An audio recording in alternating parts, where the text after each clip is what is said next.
Assalamualaikum warahmatullahi wabarakatuh. Perkenalkan, saya Lailatus Faramasada dengan NIM 221147642. Di sini saya akan menjelaskan materi dari modul yang sudah saya buat untuk memenuhi tugas semester pendek RS pada mata kuliah e-bisnis. Kode kelasnya FS 210A dengan dosen pengampu Bu Erna Asriani Eskom MTI. Di sini saya akan menjelaskan materi untuk pertemuan 1. Materi pembahasan pada pertemuan 1 meliputi Introduction e-Business, Teori Bisnis, Teori e-Business, dan Ekonomi Digital. Introduction e-Business. E-Business mencakup seluruh aktivitas bisnis yang dilakukan dengan memanfaatkan teknologi informasi dan komunikasi, khususnya internet. Ini mencakup proses bisnis internal maupun eksternal yang terintegrasi dengan penggunaan teknologi digital. E-Business tidak terbatas hanya pada perdagangan elektronik atau e-commerce, tetapi mencakup berbagai aktivitas bisnis yang didukung oleh penggunaan teknologi digital dan data elektronik. Ini termasuk pemasaran online e-marketing, pengelolaan rantai pasokan atau supply chain management, dan proses pemesanan secara digital. Ruang lingkup dimensi e-bisnis meliputi yang pertama ada dimensi what, lalu kedua ada dimensi who, yang ketiga ada dimensi where, yang keempat ada dimensi why. Teori bisnis. Bisnis, menurut Griffin dan Ebert 2008, adalah kegiatan yang berfokus pada penyediaan barang atau jasa yang memenuhi kebutuhan atau keinginan konsumen. Aktivitas ini dapat dilakukan oleh berbagai jenis entitas, mulai dari organisasi berbadan hukum, perusahaan dengan badan usaha, hingga individu yang tidak memiliki badan hukum atau badan usaha formal seperti pedagang kaki lima, warung tanpa surat izin tempat usaha SITU, dan surat izin usaha perdagangan SIUP, serta usaha informal lainnya. Dalam konteks ini, bisnis secara umum merujuk pada kegiatan yang menjual produk atau layanan kepada konsumen atau perusahaan lain dengan tujuan utama untuk meraih keuntungan. Lalu berikutnya ada teori e-bisnis. E-bisnis atau electronic business adalah praktik menjalankan semua aktivitas bisnis melalui teknologi digital, khususnya internet. E-bisnis mencakup segala sesuatu dari komunikasi internal, manajemen rantai pasokan, hingga transaksi dengan pelanggan, pemasok, dan mitra e-bisnis dapat juga diartikan sebagai kegiatan bisnis yang dilakukan dengan menggunakan sistem informasi yang didukung perangkat komputer baik secara otomatis maupun semi-otomatis. Berikutnya ada model e-bisnis. Yang pertama ada model bisnis to consumer, B2C adalah salah satu model paling umum dan dalam e-bisnis di mana perusahaan menjual produk atau layanan secara langsung kepada konsumen akhir. Lalu yang kedua ada model business to business, B2B, melibatkan transaksi yang dilakukan antara dua bisnis, bukan antara bisnis dan konsumen akhir. Lalu yang ketiga ada model consumer to consumer, C2C, berfokus pada transaksi antara konsumen individu. Lalu yang keempat ada model consumer to business, C2B, melibatkan konsumen yang menawarkan produk atau layanan kepada bisnis. Lalu berikutnya ada ekonomi digital. Ekonomi digital merupakan kemajuan perekonomian yang menggunakan teknologi digital sebagai fungsi utama dalam melakukan transaksi elektronik yang penggunaannya menggunakan jaringan. Elemen utama dalam ekonomi digital meliputi infrastruktur digital, model bisnis digital, data dan analisis, ekosistem digital, regulasi dan kebijakan, keamanan dan privasi, transformasi digital. Lalu di sini saya akan menjelaskan materi untuk pertemuan kedua. Yang pertama meliputi pemetaan e-bisnis, lalu ada evolusi e-bisnis. Pemetaan e-bisnis. Pemetaan e-bisnis adalah sebuah pendekatan strategis yang bertujuan untuk memahami, merancang, dan mengimplementasikan proses bisnis digital dalam sebuah organisasi. Dalam era digital, Saat ini, e-bisnis telah menjadi komponen krusial bagi perusahaan yang ingin tetap kompetitif di pasar global. Pemetaan e-bisnis berfungsi sebagai panduan bagi perusahaan untuk mengidentifikasikan bagaimana teknologi digital dapat diterapkan secara efektif dalam semua aspek operasionalnya, termasuk interaksi dengan pelanggan, manajemen rantai pasokan, kolaborasi dengan mitra bisnis, dan pengelolaan data. Di sini ada spektrum value e-bisnis, tertera gambaran seperti di samping. Spektrum value e-bisnis merujuk pada berbagai nilai yang dapat dihasilkan melalui penerapan e-bisnis. Nilai-nilai ini bervariasi dari efisiensi operasional, perluasan jangkauan pasar, hingga inovasi produk dan layanan. Pemahaman tentang spektrum nilai ini penting untuk mengidentifikasi bagaimana teknologi digital dapat digunakan secara maksimal untuk menciptakan keuntungan kompetitif dalam bisnis. Evolusi e-bisnis. Evolusi e-bisnis merujuk pada perubahan bertahap dalam cara bisnis dijalankan secara digital seiring dengan perkembangan teknologi dan perubahan dalam perilaku konsumen. Sejak kemunculan internet, e-bisnis telah mengalami berbagai transformasi signifikan yang mempengaruhi model bisnis, strategi pemasaran, serta interaksi antara perusahaan dan pelanggan. Evolusi e-bisnis menggambarkan bagaimana bisnis telah berubah dan berkembang dengan penerapan teknologi digital sejak internet menjadi bagian integral dari kehidupan sehari-hari. Di sini ada tahapan evolusi e-bisnis. Yang pertama ada era pra-internet sebelum tahun 1990-an. Pada era ini, bisnis sebagian besar dilakukan melalui metode tradisional dengan penggunaan teknologi yang masih terbatas pada telepon, fax, dan komputer mainframe untuk aktivitas seperti pengelolaan inventaris dan pemrosesan transaksi. Bisnis global masih bergantung pada komunikasi fisik dan pengiriman surat. Lalu, tahapan evolusi e-bisnis berikutnya ada era internet awal di tahun 1990-an. Pada awal 1990-an, internet mulai digunakan secara komersial. Ini menjadi titik awal e-bisnis dengan banyak perusahaan mulai memanfaatkan internet untuk mengembangkan situs web yang berfungsi sebagai brosur online.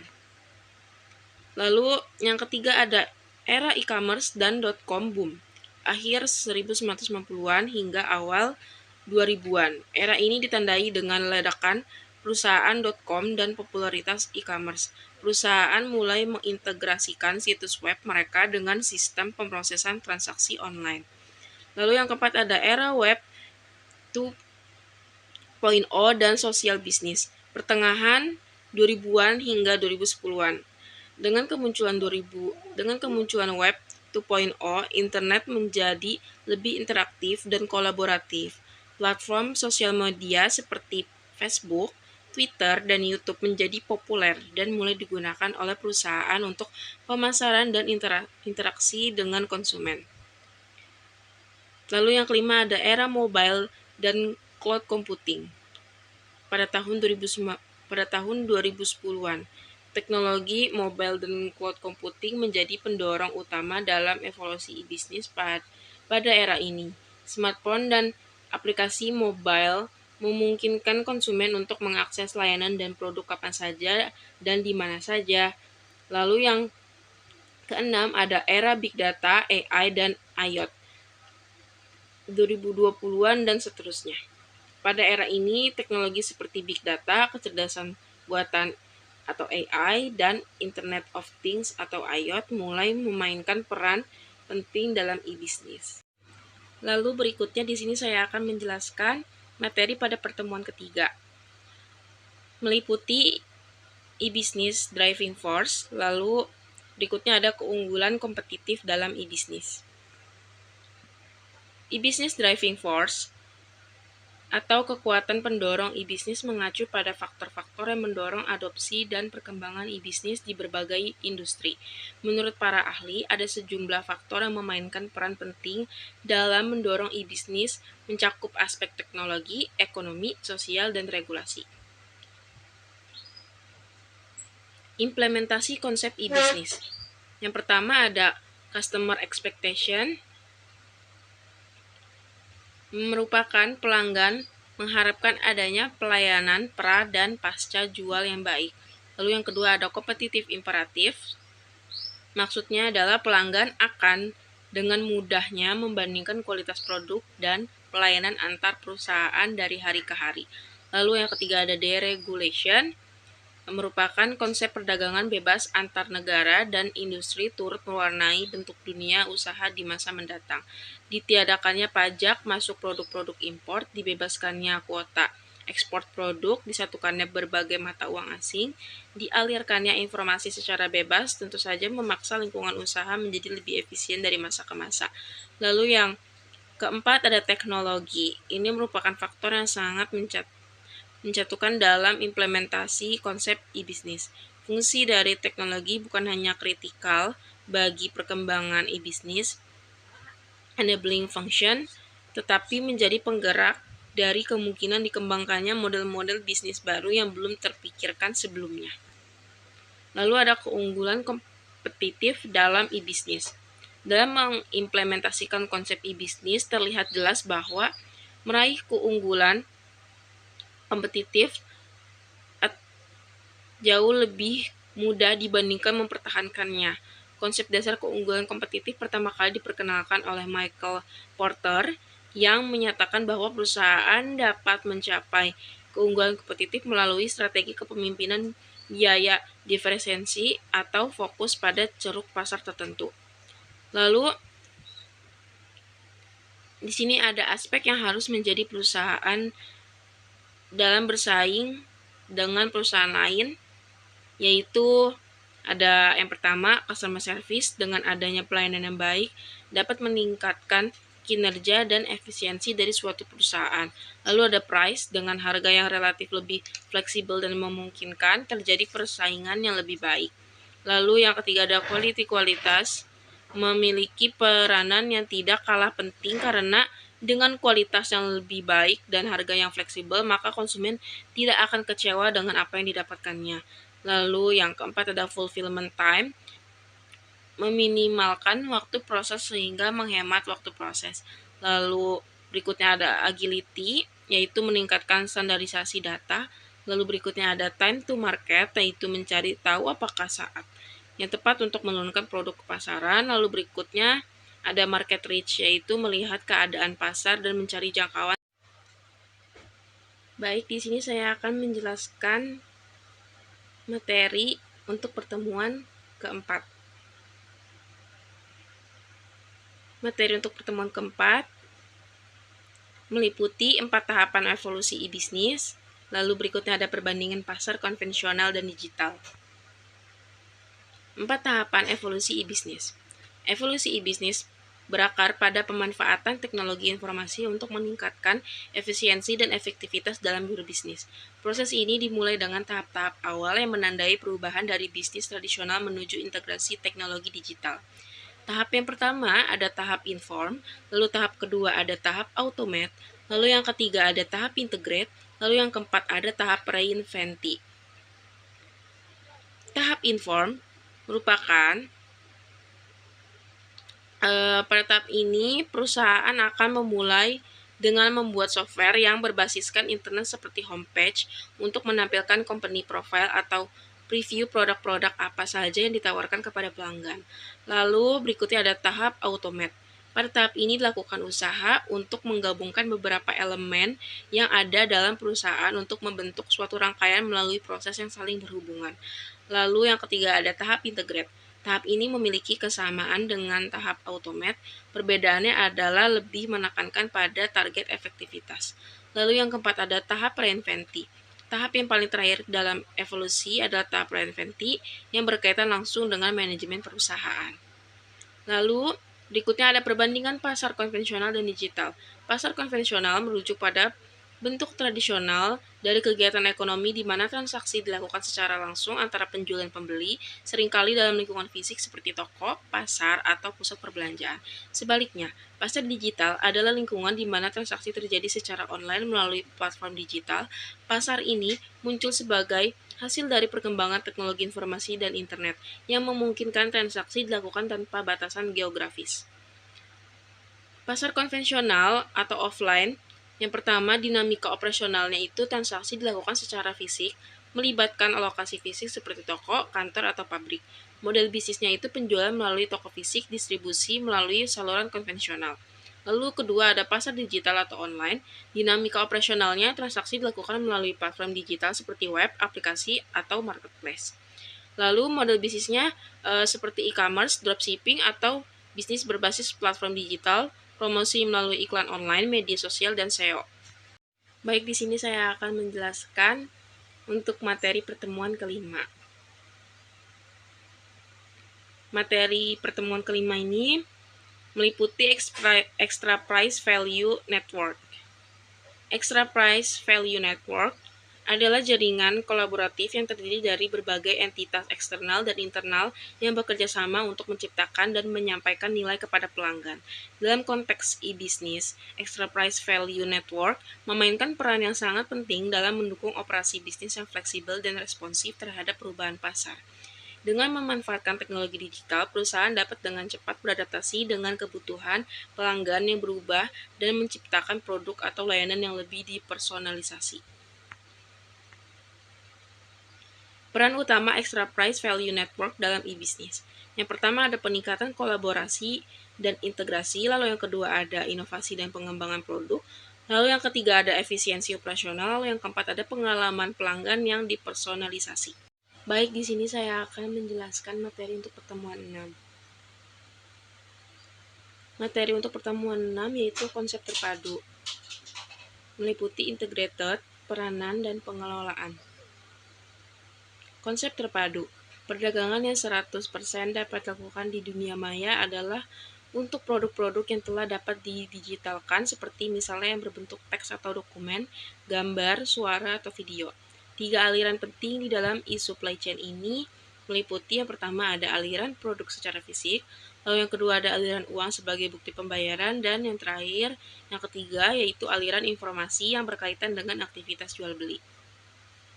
Ketiga aliran tersebut meliputi ada 5 aspek yang perlu dipersiapkan oleh perusahaan, terutama ditinjau dari segi pengembangan modul-modul pada arsitektur sistem dan teknologi informasi korporat, yaitu masing-masing. Yang pertama ada consumer management, catalog management, order management, delivery management, dan inventory management. Consumer management merupakan modul konsumer manajemen adalah kunci dalam menjaga hubungan yang baik antara perusahaan dan pelanggannya. Lalu yang kedua adalah katalog manajemen. Katalog manajemen adalah modul yang mengelola semua informasi produk yang ditawarkan oleh perusahaan. Lalu yang ketiga ada order management. Modul order management mengatur proses pemesanan dari awal hingga akhir, mulai dari penerimaan pemesanan hingga penerimaan faktur. Lalu yang keempat ada delivery management. Delivery management adalah modul yang mengelola logistik, pengiriman produk ke pelanggan. Lalu yang kelima ada inventory management. Modul inventory management adalah inti dari pengelolaan persediaan barang. Berikutnya di sini saya akan menjelaskan materi untuk pertemuan ke-7. Materi pembahasannya meliputi digital interactive service, lalu yang kedua ada peran strategis perusahaan. Digital interactive service atau bisa disebut dengan DIS merupakan bagian penting dalam landscape e-bisnis modern di mana layanan digital tidak hanya disampaikan secara satu arah, tetapi melibatkan interaksi aktif antara penyedia layanan dan pengguna. Pada dasarnya, digital interactive service mengacu pada layanan yang mengintegrasikan interaktivitas dalam proses penyampaian informasi, produk, atau jasa melalui media digital. Layanan ini memanfaatkan teknologi seperti internet, aplikasi mobile, platform media sosial, dan perangkat IoT untuk menciptakan pengalaman yang lebih kaya dan berkesan bagi pengguna. Di dalam bisnis digital interactive service ini, paling tidak ada 6 jenis proses pelayanan yang membentuk sebuah rangkaian online value added chain. Ke-6 jenis pelayanan ini dapat dibagi menjadi 2 kategori. Yang pertama ada content service. Content service meliputi content creation, content packaging, market making. Lalu yang kedua ada infrastruktur service, meliputi transport, delivery support, interface system. Lalu ada peran strategis perusahaan. Peranan teknologi informasi dalam manajemen supply chain telah menjadi salah satu pilar utama dalam mengoptimalkan efisiensi, kecepatan, dan akurasi aliran barang, informasi, dan dana dalam suatu jaringan bisnis. Peranan teknologi informasi di manajemen rantai pasok juga dapat dilihat dari perspektif teknis dan perspektif manajerial. Perspektif teknis, fungsi penciptaan, lalu ada fungsi penyebaran. Fungsi penyebaran ini meliputi gathering, organizing, selecting, synchronizing, lalu yang terakhir ada distributing. Lalu yang kedua ada perspektif manajerial, meliputi ada minimize risk, reduce cost, value, dan create new reality. Berikutnya di sini saya akan menjelaskan materi untuk pertemuan ke-8. Materi pembahasannya meliputi konsep marketing di internet, lalu yang kedua ada mengukur potensi pelanggan pada website. Konsep marketing di internet. Internet marketing adalah semua kegiatan pemasaran yang dilakukan melalui internet atau dunia maya. Aktivitas pemasaran dilakukan secara online menggunakan media sosial melalui perantara gadget atau laptop, mulai dari penawaran produk, pembayaran, dan pengirimannya. Sementara itu, dalam internet marketing memerlukan jasa kurir atau delivery untuk mengantarkan produk sampai ke pembeli yang sudah memesan produk. Internet marketing memiliki 5 keuntungan besar bagi perusahaan yang menggunakannya. Yang pertama, baik perusahaan kecil ataupun perusahaan besar dapat melakukannya. Lalu yang kedua, tidak terdapat batas nyata dalam ruang beriklan jika dibandingkan dengan media cetak dan media penyiaran. Lalu yang ketiga, ada akses dan pencarian keterangan sangat cepat jika dibandingkan dengan surat kilat atau bahkan fax. Lalu yang keempat, ada situsnya dapat dikunjungi oleh siapapun, dimanapun dalam dunia ini dan kapanpun. Lalu yang kelima, ada belanja dapat dilakukan secara lebih cepat dan sendirian. Strategi marketing di internet. Pemasaran digital membutuhkan strategi yang jelas dan terencana. Beberapa strategi yang umum digunakan meliputi yang pertama ada integrated digital marketing, lalu yang kedua ada inbound marketing, lalu yang ketiga ada conversion rate optimization atau CRO, lalu yang keempat ada analytics and data driven marketing. Mengukur potensi pelanggan pada website merupakan suatu kenyataan bahwa dalam melakukan sebuah konsep e-bisnis, sebuah perusahaan harus direduksi keberadaannya menjadi sebuah atau beberapa halaman situs semata. Semua mekanismenya interaksi dilakukan di dunia maya, di mana secara fisik tidak ada interaksi antara pihak perusahaan dengan pelanggan. Yang dimaksud dengan data terkait adalah catatan kunjungan para pelanggan ke situs yang bersangkutan, di mana dengan berbagai aplikasi sederhana dapat direkam hal-hal sebagai berikut. Yang pertama ada siapa yang sedang mengakses situs terkait, lalu yang kedua ada kapan situs terkait diakses, lalu yang ketiga ada berapa lama situs terkait diakses, lalu yang keempat ada dari mana yang bersangkutan melakukan akses, lalu yang kelima ada urutan-urutan akses per halaman yang ada pada sebuah situs, dan lain sebagainya. Baik, di sini saya akan menjelaskan untuk materi pertemuan ke-9. Materinya itu meliputi yang pertama ada search engine, yang kedua ada search engine marketing. Search engine atau mesin pencari adalah salah satu program komputer yang dirancang untuk menemukan atau mencari file-file yang disimpan dalam komputer. Mesin pencari memungkinkan kita untuk menemukan file sesuai dengan kriteria yang spesifik yang mengandung phrase atau kata kunci yang diinginkan. Search engine bekerja dengan mengindeks miliaran halaman web dan konten digital lainnya untuk mempermudah pencarian. Fungsi search engine. Yang pertama ada mengindeks konten web, lalu yang kedua ada menyediakan hasil pencarian yang relevan, lalu yang ketiga ada memfasilitasi akses ke informasi, lalu yang keempat ada mendukung iklan berbasis pencarian.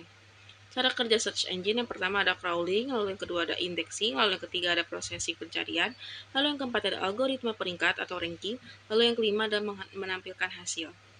Search engine marketing atau bisa disebut dengan SEM adalah strategi pemasaran digital yang bertujuan untuk meningkatkan visibilitas dan daya saing situs web di halaman hasil pencarian mesin pencari atau bisa disebut dengan Search Engine Results Page atau SERPS melalui metode berbayar. Search engine marketing ini adalah salah satu pendekatan paling efektif untuk mengarahkan lalu lintas yang sangat tertarget ke situs web karena memungkinkan bisnis untuk menampilkan iklan mereka kepada pengguna yang secara aktif mencari produk atau layanan tertentu. Sistem kerja search engine marketing, yang pertama ada penelitian kata kunci, lalu yang kedua ada pembuatan iklan, yang ketiga ada penawaran atau bisa disebut dengan bidding, lalu yang keempat ada penargetan, lalu yang kelima ada pengelolaan kampanye. Manfaat search engine marketing, yang pertama ada peningkatan visibilitas, lalu yang kedua adalah lalu lintas antar target, lalu yang ketiga ada pengukuran kinerja yang akurat, lalu yang keempat ada fleksibilitas anggaran. Peranan penting search engine marketing, yang pertama ada meningkatkan kesadaran merek, lalu yang kedua ada menghasilkan prospek berkualitas, lalu yang ketiga ada mendorong pertumbuhan penjualan, lalu yang keempat adalah menjangkau audiens yang lebih luas. Di sini saya akan menjelaskan materi untuk pertemuan yang ke-10. Materinya itu meliputi pengertian Enterprise Resource Planning atau bisa disebut dengan ERP. Lalu yang kedua ada ERP dalam e-business. Enterprise Resource Planning atau bisa disebut dengan ERP merupakan sebuah software bisnis yang mengintegrasikan setiap proses dan kegiatan perusahaan untuk mempermudah dan mempersingkat aktivitas perusahaan dan membantu manajemen untuk proses pengambilan keputusan.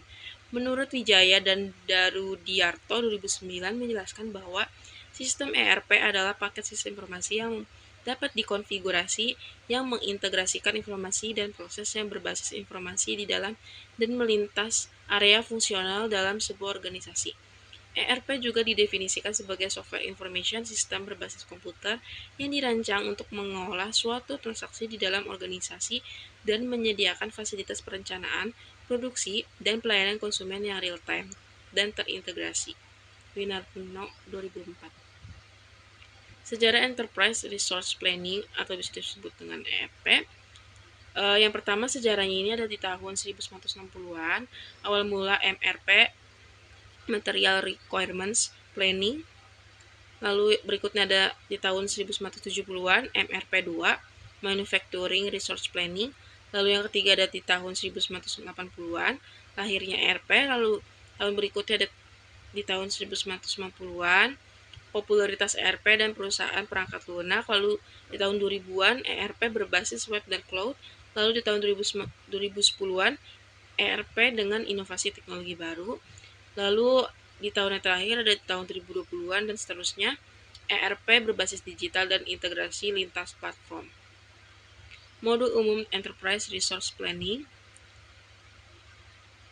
Yang pertama ada aset manajemen. Manajemen aset adalah modul ERP yang membantu perusahaan dalam mengelola aset fisik mereka seperti mesin, kendaraan, bangunan, dan peralatan lainnya. Lalu yang kedua ada financial accounting. FICO atau keuangan adalah modul ERP yang bertanggung jawab atas pencatatan, pengelolaan, dan pelaporan keuangan perusahaan. Lalu yang ketiga ada human resource atau SDM adalah modul ERP yang mengelola semua aspek yang berkaitan dengan sumber daya manusia di perusahaan. Lalu yang keempat ada Industry Specific Solution adalah modul ERP yang dirancang khusus untuk memenuhi kebutuhan unik dari industri tertentu.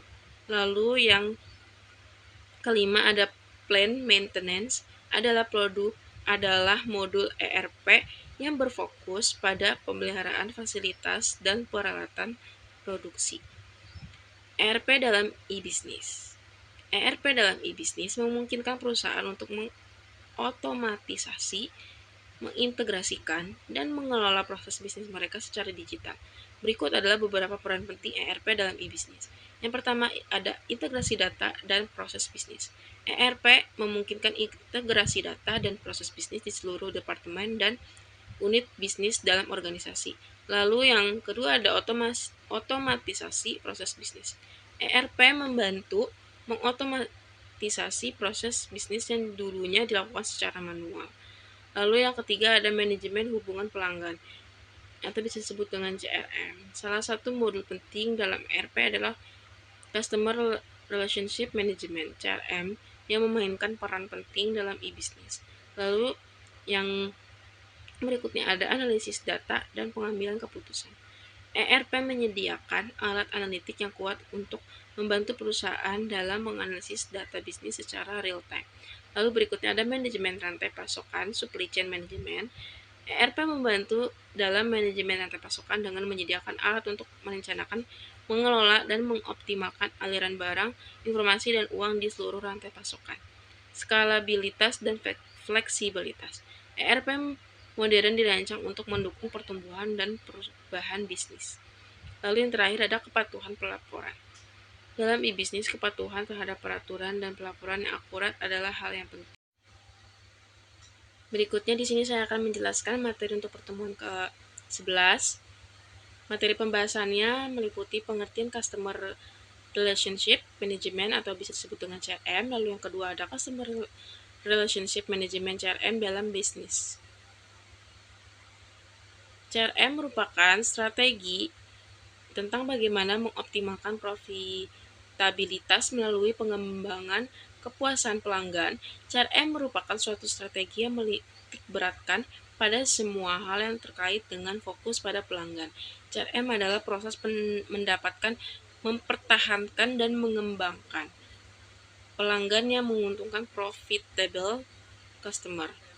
Menurut Newell yang dikutip oleh Kartika Imasari, Customer Relationship Management (CRM) adalah sebuah modifikasi dan pembelajaran perilaku konsumen setiap waktu dari setiap interaksi perlakuan terhadap pelanggan dan membangun kekuatan antara konsumen dan perusahaan. Menurut Kotler dan Keller, CRM atau manajemen hubungan pelanggan adalah proses mengelola informasi secara rinci tentang masing-masing pelanggan. CRM mengelola semua titik kontak pelanggan untuk memaksimalkan loyalitas pelanggan. Tujuan Customer Relationship Management atau CRM menurut Kalakota dan Robinson, yang pertama menggunakan hubungan yang sudah ada untuk meningkatkan pendapatan, lalu yang kedua ada menggunakan informasi yang terintegrasi untuk pelayanan yang memuaskan, lalu yang ketiga ada menciptakan saluran proses dan prosedur komunikasi yang konsisten dan berulang. Lalu berikutnya ada faktor-faktor Customer Relationship Management. Yang pertama ada karyawan atau people, kemampuan dan sikap dari orang yang mengatur CRM. Lalu yang kedua ada proses yang meliputi proses atau cara yang digunakan perusahaan dalam mengakses dan berinteraksi dengan pelanggan dalam menciptakan nilai baru dan kepuasan. Lalu yang ketiga ada teknologi. Teknologi merupakan fasilitator dalam implementasi strategi CRM. Customer Relationship Management (CRM) dalam e-business. Peranan CRM dalam e-business, yang pertama ada pengelolaan data pelanggan, lalu yang kedua ada personalisasi pengalaman pelanggan, lalu yang ketiga ada otomasi pemasaran, lalu yang keempat ada layanan pelanggan dan dukungan, lalu yang kelima ada analisis dan pelaporan, lalu yang keenam ada meningkatkan retensi pelanggan, lalu yang ketujuh ada integrasi dengan e-commerce. Baik, di sini saya akan menjelaskan untuk materi pertemuan ke-12. Materi untuk pertemuan ke-12 ini meliputi pengertian Supply Chain Management atau SCM, lalu yang kedua ada Supply Chain Management SCM dalam e-business. Supply Chain Management SCM.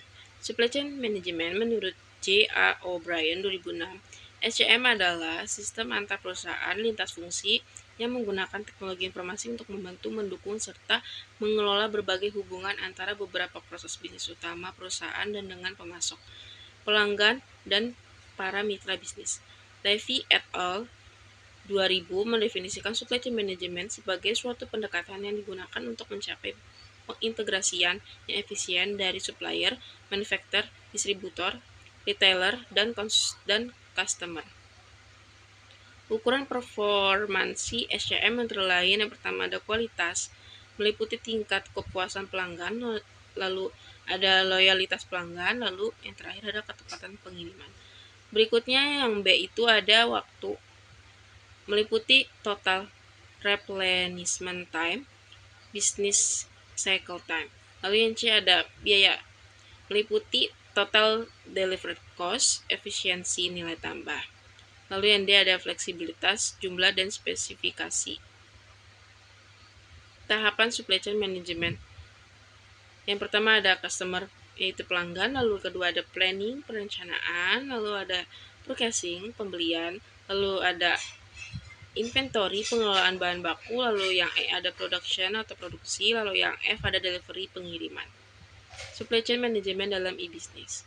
SCM dalam e-business berperan penting untuk memastikan bahwa semua proses, mulai dari penggandaan bahan baku, produksi, penyimpanan, hingga distribusi berjalan dengan efisien dan efektif.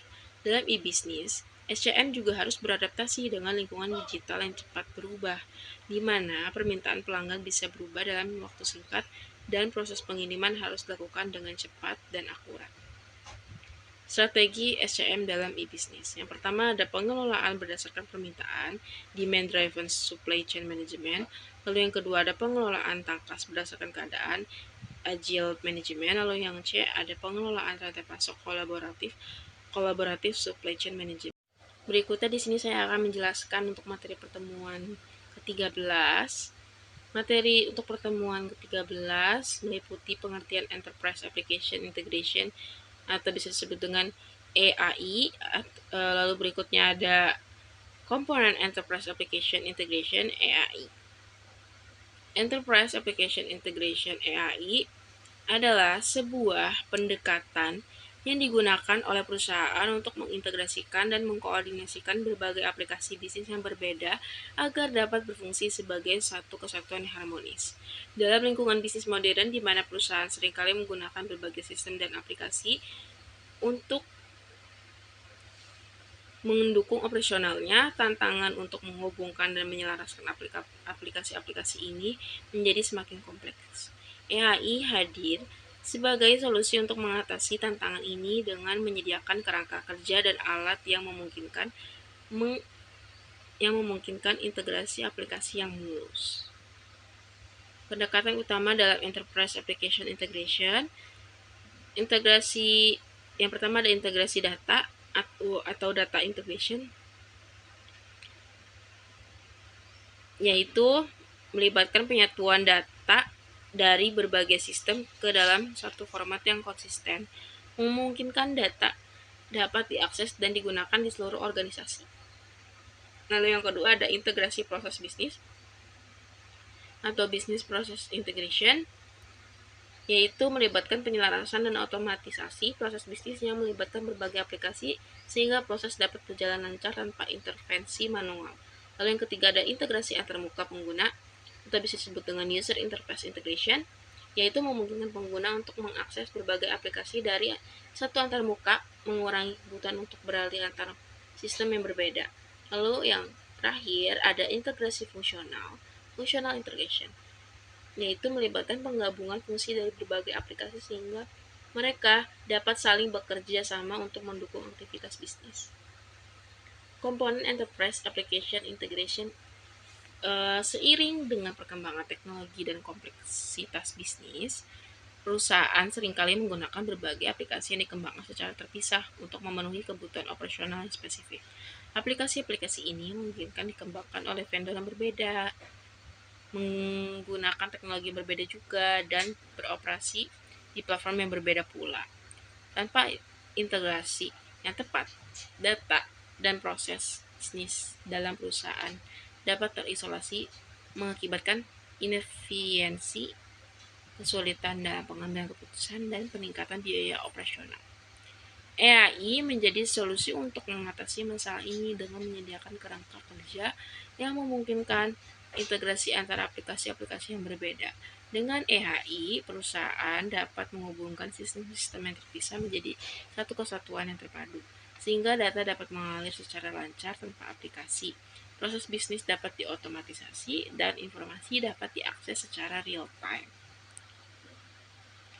Lalu ada komponen utama EAI dalam perusahaan. Untuk memahami bagaimana EAI bekerja dalam perusahaan, penting untuk mengenali komponen-komponen utama yang terlibat dalam implementasinya. Yang pertama ada middleware. Middleware adalah perangkat lunak yang berfungsi sebagai penghubung antara berbagai aplikasi dalam perusahaan. Lalu yang B ada bus integrasi. Bus integrasi adalah platform komunikasi yang memungkinkan pertukaran data dan pesan antara aplikasi-aplikasi yang terintegrasi. Lalu yang C ada adaptor. Adaptor adalah komponen yang memungkinkan aplikasi-aplikasi yang berbeda untuk berkomunikasi dengan middleware atau bus integrasi. Lalu yang D ada broker pesan. Broker pesan mengelola aliran pesan antara aplikasi-aplikasi yang terintegrasi. Lalu yang E ada alat pemantauan dan manajemen. Alat-alat ini digunakan untuk memantau dan mengelola lingkungan EAI. Mereka memastikan bahwa integrasi berjalan dengan lancar, mendeteksi dan menangani kesalahan yang terjadi, serta memberikan visibilitas ke dalam proses integrasi. Lalu untuk materi pertemuan terakhir yaitu pertemuan ke-14, materi pembahasannya meliputi pengertian platform, lalu yang kedua ada jenis-jenis platform, lalu yang ketiga ada digital platform. Platform adalah istilah yang digunakan dalam berbagai konteks, terutama dalam teknologi informasi, untuk merujuk pada sistem atau lingkungan yang memungkinkan berbagai aplikasi, layanan, atau perangkat lunak untuk dijalankan, dikembangkan, atau dioperasikan. Pada dasarnya, platform adalah fondasi atau dasar yang memungkinkan interaksi antara berbagai komponen dalam ekosistem teknologi. James Charles Rocket dan Jean Tirole 2003 mengemukakan bahwa platform adalah struktur pasar yang memungkinkan interaksi langsung antara dua atau lebih kelompok pengguna yang saling bergantung. Jenis-jenis platform. Yang pertama ada single platform. Single platform merujuk pada sistem atau lingkungan yang didesain untuk melayani satu tujuan atau kelompok pengguna tertentu dalam satu ekosistem. Lalu kedua ada multiple platform. Multiple platform melibatkan ekosistem yang terdiri dari beberapa platform yang saling berhubung atau beroperasi bersama untuk memenuhi berbagai kebutuhan atau tujuan. Lalu yang ketiga ada two-sided platform. Two-sided platform atau platform dua sisi memfasilitasi interaksi antara dua kelompok pengguna yang saling bergantung satu sama lain. Lalu yang terakhir ada multi-sided platform.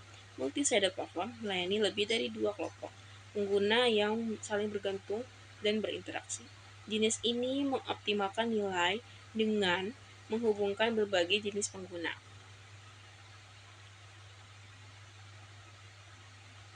Lalu berikutnya ada open platform. Open platform adalah platform yang menyediakan akses terbuka kepada pengembang dan pihak ketiga untuk mengembangkan aplikasi atau layanan tambahan.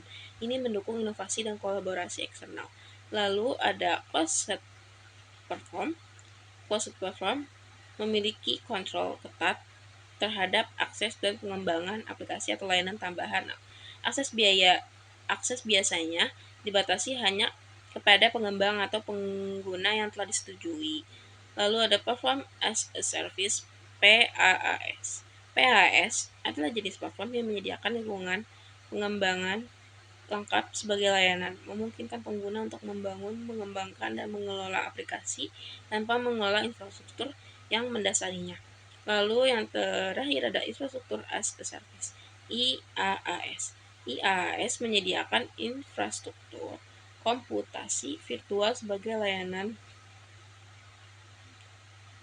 Lalu materi berikutnya ada digital platform.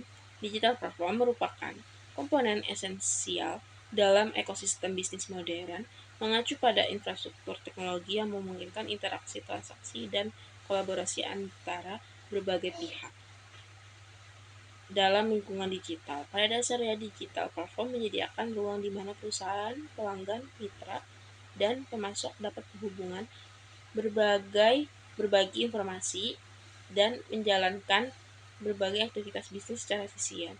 Platform ini menciptakan konektivitas yang mendalam dan integrasi yang mulus, memungkinkan bisnis untuk beroperasi lebih efektif dalam ekosistem digital yang dinamis. Fungsi digital platform dalam bisnis yang pertama ada menyebarkan informasi kepada audiens yang disasar, lalu ada berikutnya mempermudah proses penawaran dan permintaan, lalu berikutnya ada manajemen pelanggan lebih mudah, lalu yang terakhir ada pemberian pelayanan pelanggan lebih efektif dan efisien. Sekian dan terima kasih. Wassalamualaikum warahmatullahi wabarakatuh.